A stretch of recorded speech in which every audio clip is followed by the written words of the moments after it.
Hola a todos, soy Sergio Ulloa y este es su podcast digno de compartir.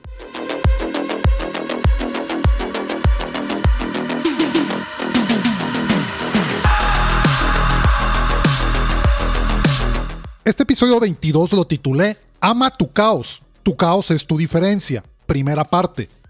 Bajo la misma estrella es una película estadounidense que fue estrenada en el 2014, que trata sobre dos adolescentes cuyas vidas distan mucho de ser normales, ya que ambos tienen cáncer. La película maneja un enfoque de echarle valor y no lamentarse por el destino que les ha tocado vivir.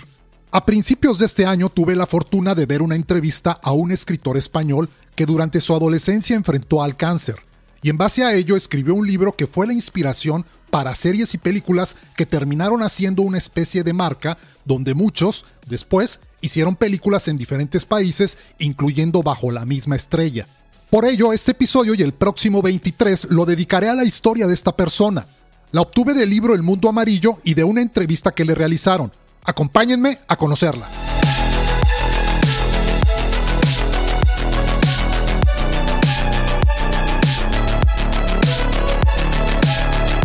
Albert Espinosa es un ingeniero industrial de formación, guionista, autor teatral, escritor, actor y director de cine español. También colabora como columnista en el diario El Periódico de Cataluña. Nació el 5 de noviembre de 1973 en Barcelona y a la edad de 13 años fue diagnosticado de osteosarcoma, y también fue necesaria la extirpación de un pulmón a los 16 años y parte del hígado a los 18. También le amputaron la pierna izquierda. En total, pasó 10 años en hospitales, de los 14 a los 24 años de edad, y esa experiencia vital le serviría de inspiración para algunas de sus obras teatrales y literarias, así como guiones de cine y televisión.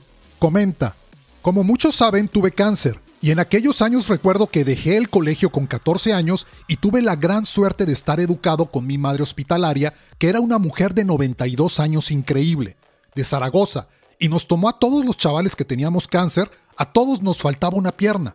Nos enseñó un grito de guerra muy bonito: no somos cojos, somos cojonudos, que nos encantó y lo gritábamos siempre, y en aquella época en el hospital no teníamos moto, pero teníamos silla de ruedas. No podíamos ir a discotecas, pero teníamos 8 plantas, y fue una época increíble de educarse con chicos con cáncer, y con esa madre hospitalaria que podíamos ir a ver cada noche. Yo tenía a mis padres, que venían por la mañana y por la tarde, pero en las noches, en los hospitales cuando tienes 14 años y nunca has salido de casa, era extraño. Mi primer hogar fuera de casa fue aquel hospital con aquellos 7 chavales con cáncer, y aquella mujer se convirtió para mí en mi maestra. Fue una mujer que nunca olvidaré, su fuerza.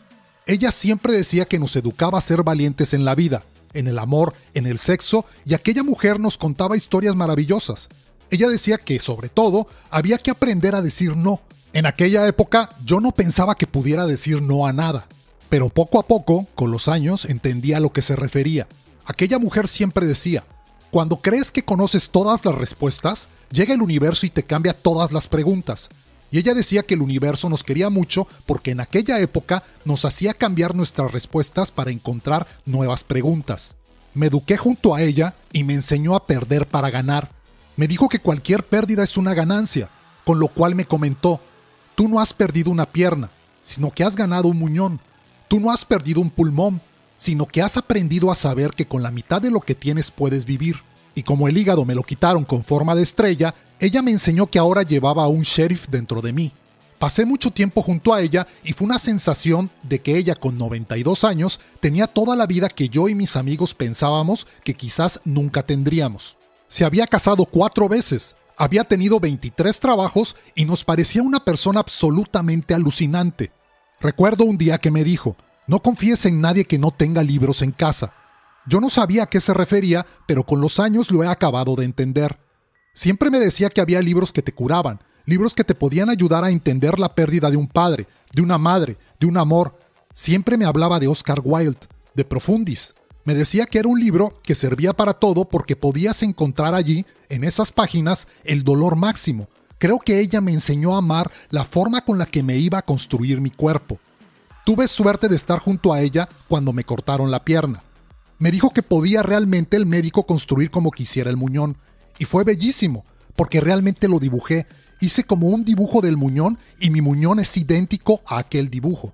Y sobre todo me enseñó que siempre llevase felicidad. Era una mujer que decía, no existe la felicidad, pero existe ser feliz cada día. Y tenía esa fuerza, esa energía de hacerme creer que todo era posible. Yo recuerdo cuando iba con pantalones cortos por la calle, la gente hacía de cuenta que no veía mi pierna. Pero un segundo después de cruzar, todo el mundo se giraba a mirarla. Pero yo siempre me giro y los pillo a todos. Y siempre les pregunto por qué tienen miedo a preguntar. Y mi madre me decía que siempre hiciera preguntas. Me dio una libreta y me dijo que hiciera esas 5 buenas preguntas al día. Y sobre todo, que encontrara 5 buenas personas que pudieran resolverme esas preguntas. Siempre he ido con esa libreta, con esas 5 preguntas, y siempre he intentado encontrar en los desconocidos mis mejores aliados. Cuando entré en el hospital, mi madre real me dijo, no hables con desconocidos, y yo le dije, entonces creo que no hablaré con nadie, mamá. Y confié en los desconocidos, y los desconocidos se convirtieron en mis grandes aliados. Aprendí mis primeras lecciones en un hospital rodeado de 7 chavales, de los cuales perdí a 5, y teníamos un pacto de vida en el hospital, otra idea de mi madre hospitalaria. Ella siempre decía que podíamos de alguna manera dividirnos las vidas de los que perdíamos para que se multiplicaran dentro de nosotros. En aquellos 10 años me tocó vivir 3.7 vidas, que es lo que me tocó en el pacto. Y de alguna manera, hoy delante de ustedes tienen a 4.7 personas contándome a mí.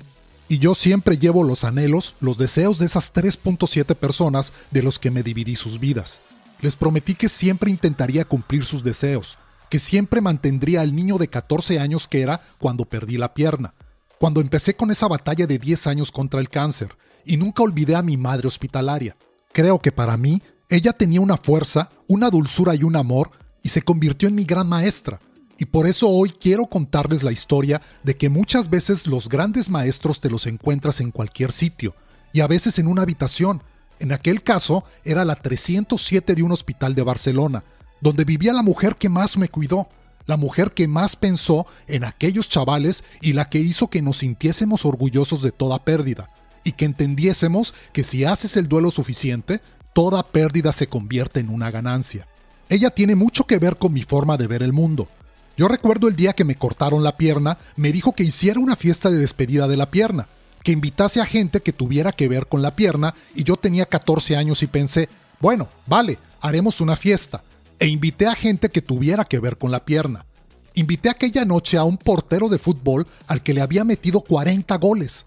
En realidad le había metido 1, pero a los enfermos de cáncer nos dejan decir de todo. Le dije 40 y me dijo que sí.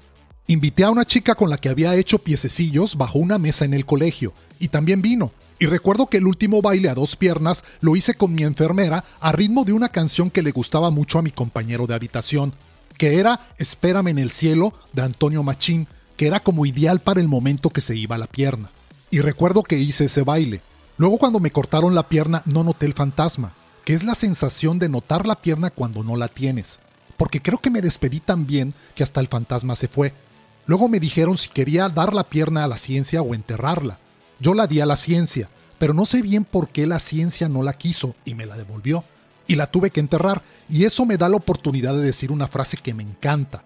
Porque aquí soy el único que puede decir que tiene un pie en el cementerio, porque enterré mi pierna.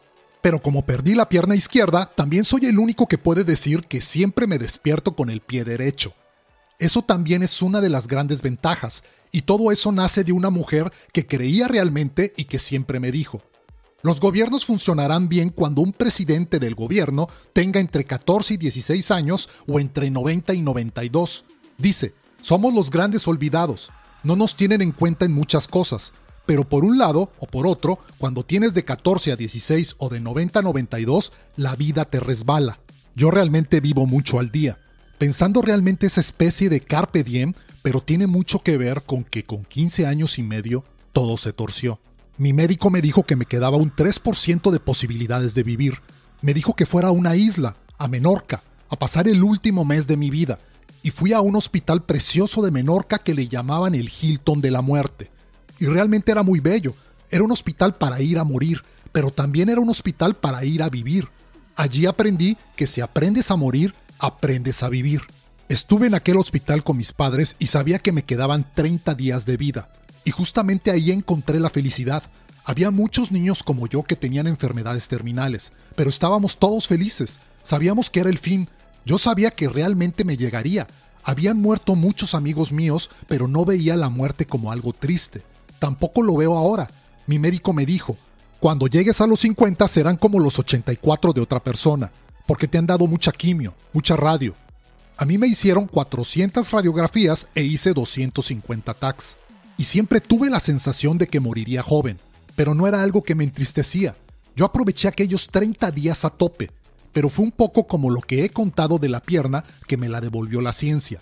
Cuando llegué al día 30, vieron que no me moría, y probaron un tratamiento alternativo, de aquellos que firmas y se te puede caer medio cuerpo, y salió bien. Entonces, desde aquel 3% me di cuenta de que al final la vida te depara sorpresas. Un 3% no es poco. Yo siempre he dicho que he sido un chico muy suertudo. Hice una serie que se llama Pulseras Rojas, que era el deseo de uno de esos chavales que murió. Dijo, si un día alguien llega a escribir, tiene que contar nuestra historia, de las pulseras rojas. Nosotros teníamos las pulseras, era nuestro amuleto más querido y queríamos hacer la historia porque en aquella época en el hospital nadie venía a vernos. Yo siempre digo que lo primero que pierdes con el cáncer son los abrazos y las caricias. La gente te da golpes en la espalda y te dice, te vas a poner bien, macho. Yo siempre pensaba que moriría de tortícolis o de algún golpe, pero la gente no te abraza ni te acaricia. Entonces había esa sensación de que los niños con cáncer siempre solo se imagina la gente en la quimioterapia y tristes. Y yo fui muy feliz en el hospital porque sabía lo que tenía, y yo creo que en esta vida si tienes una pasión, un amor, que sea correspondido o no, una pasión, ser fan de alguien, dedicar tu tiempo a algo que te encante, un hobby o dar tu vida por otra gente o luchar por un dolor, yo creo que al final, en la vida, hay 16 días claves donde todo cambia. No tengo ninguna duda, yo voy por mi 14 día clave. Pues yo creo que hay 16 días clave y luego hay 500 amaneceres donde has de intentar transformar ese dolor en felicidad, con lo cual yo creo mucho que cada 6 años te llega uno de esos días clave y yo intento estar preparado. Cuando murió mi padre hace 3 años, para mí ese fue uno de los días clave que estaba desde hace tiempo preparado y me costó mucho. Calculo que cuando pierdes a un padre o a una madre, una media de 1 año y medio para salir de ese pozo. Y nadie te puede ayudar, porque la gente te dice, ponte bien, supéralo, pero eso no sirve.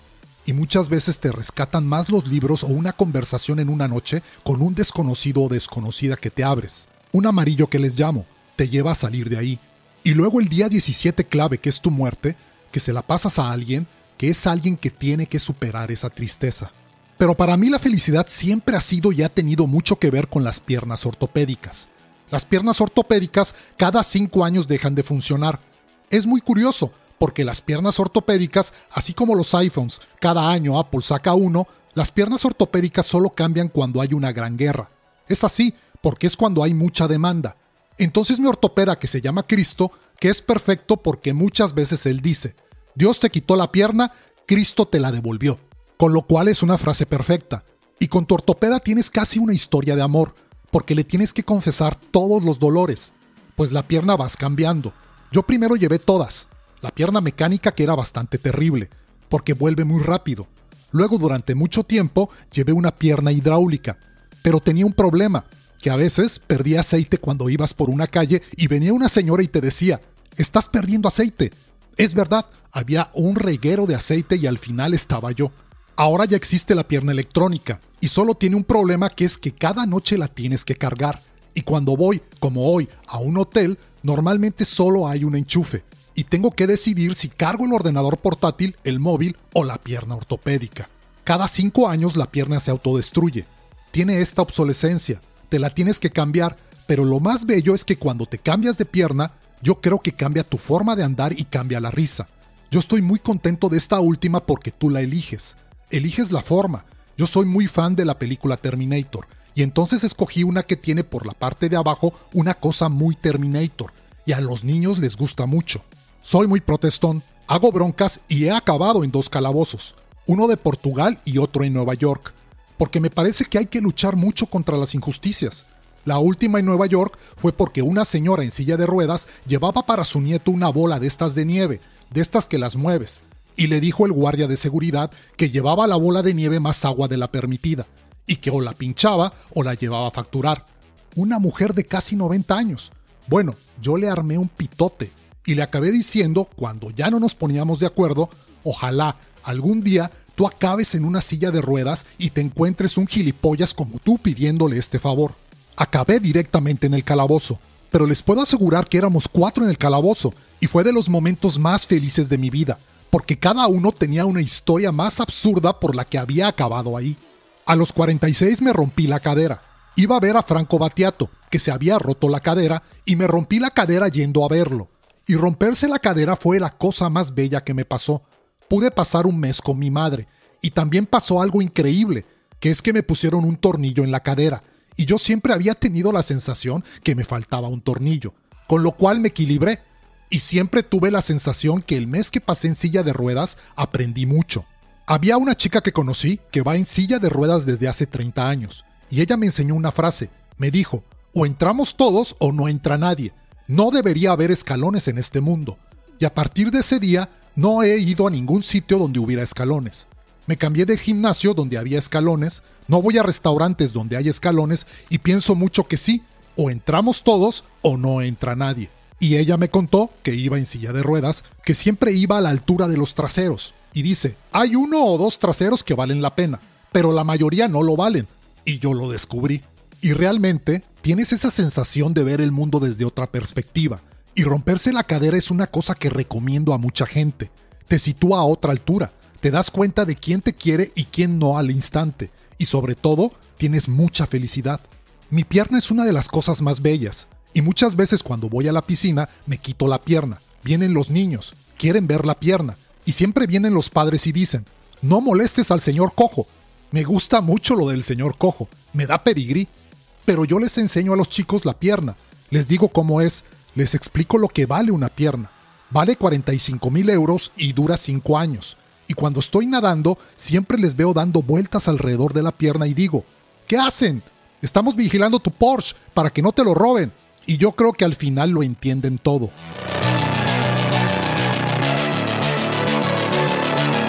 Yo siempre recuerdo a mi médico que me operó, el médico que me cortó la pierna. Era un hombre que cuando entré me preguntó qué edad tenía, y cuando le dije 13, me contó que a partir de los 10 me contaría todo, lo bueno, lo malo, que podía morir, los efectos de la quimio. Fue un tipo que me parecía muy intenso, era un médico muy potente, muy duro, y aquel hombre yo creo que me enseñó las grandes lecciones de mi vida. Me enseñó a aceptar todo lo que viniese, y me enseñó sobre todo a entender la enfermedad que tenía. Yo creo que el cáncer es una enfermedad muy sabia, porque acabas aprendiendo tú y acaba aprendiendo toda tu familia. Es una enfermedad coral. Si la tiene una persona, la tiene toda su familia. Y aquel hombre, recuerdo que cuando murió, fui a su entierro y recuerdo que su mujer me dijo, tienes que venir a una habitación que él tiene. Y fui a aquella habitación y él siempre decía, siempre os quedará el fantasma, que es aquello de notar la pierna cuando no la tienes. Yo solo tengo el pulgar, lo noto siempre. El pulgar sé dónde está y es mi pequeño fantasma y me encanta, porque me recuerda que tengo aquel trozo de pierna, pero su mujer me mostró que mi médico, el que cortaba tantas piernas y brazos, también tenía su habitación de fantasma.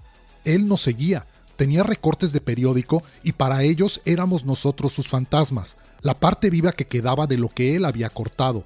Eran sus fantasmas vivientes. Era un hombre increíble que me enseñó que siempre había que pedir lo que necesitabas.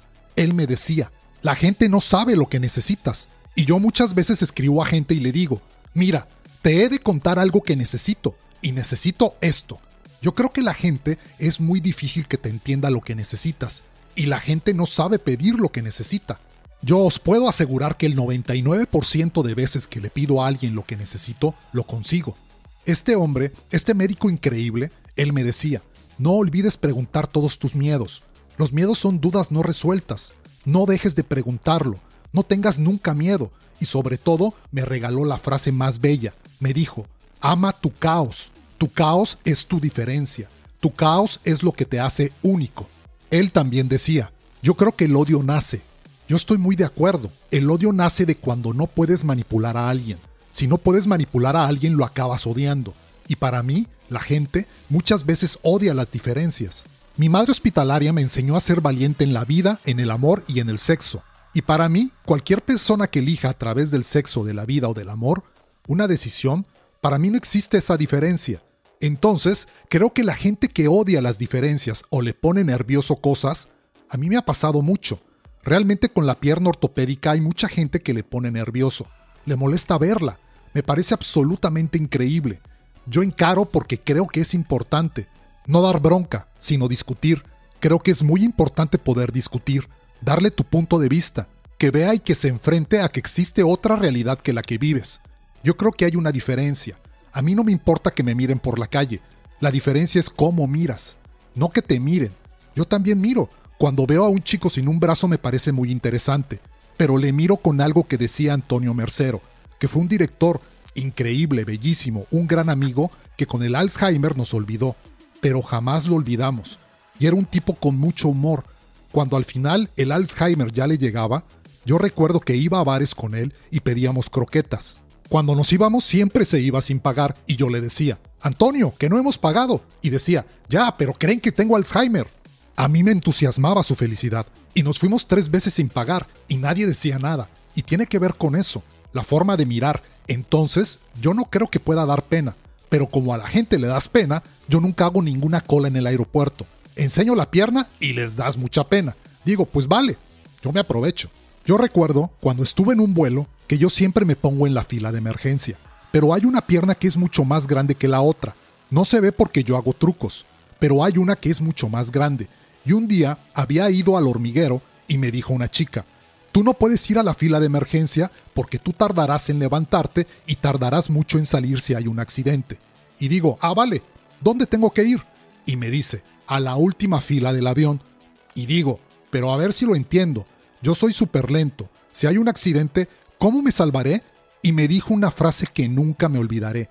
Me dijo, es que alguien se tiene que sacrificar por el resto del pasaje. Yo le conté mi vida y le dije, yo ya me he sacrificado mucho, Y no me moví, y yo creo que parte de esas lecciones tienen que ver con ese hombre médico, que me enseñó que había que ser feliz cada día, que había que preguntar mucho, y sobre todo, que había que tener la sensación de aceptar lo que te llega en este mundo.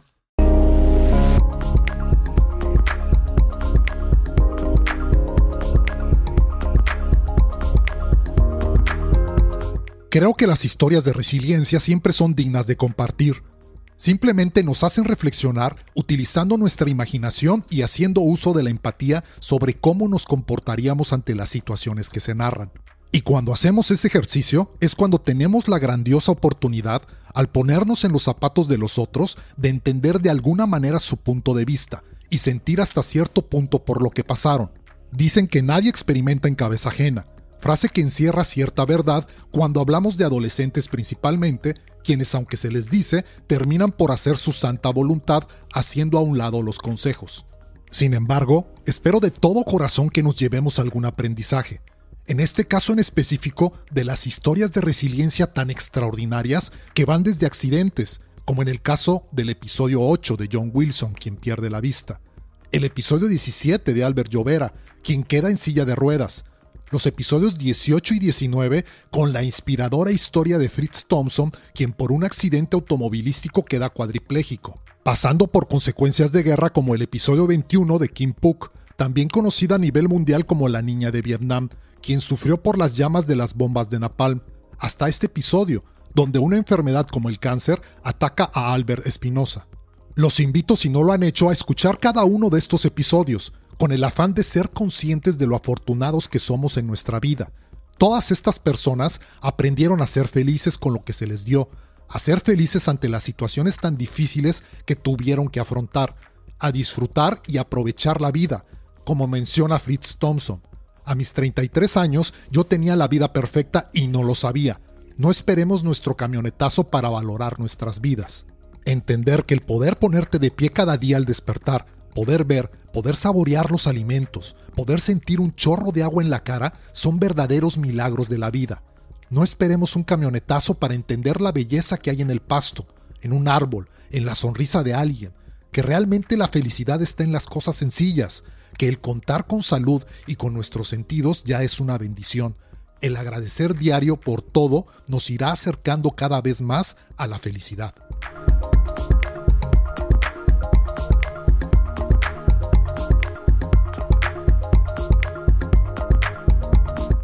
El próximo episodio será la continuación de este para compartirles más de la vida y enseñanzas de Albert Espinosa.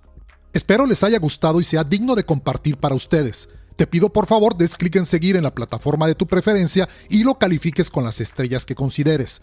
Si son 5 mucho mejor, ya que de esa manera me ayudas a que llegue a más personas.